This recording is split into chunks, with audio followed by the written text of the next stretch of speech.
next question for everybody here. If you are a factory owner, what's the first question you would ask while managing a process? What are the bottlenecks? Right. And once you know the bottlenecks, what will you do? How to execute or how to manage them. You know how to manage them. Then what is the next step? You send people to manage them. Take action of it. You send any person to manage them? You and the other people in your company. You will manage everything in the factory. No, people who are capable to do it. You're not. Yeah. So will you send senior people for that? Skilled people for that? Yeah. Will you send good managers for that place? Yeah. Yeah. Now, let us say you're working in a software company. You're working on a project in a software company.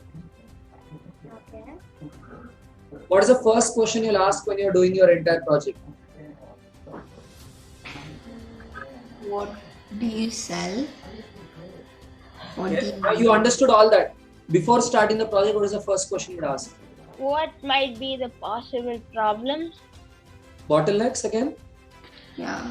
What can stop us where we might get stuck more? Then what's the next question you'll ask? How to execute it? how to Yeah, how to deal with all these bottlenecks? Fair enough. What's the next question you'll ask? how to manage it? Yeah, you know how to manage, but what's the next question after that? You know there are 30 bottlenecks. Send good managers. Who are those managers you'll put to manage them?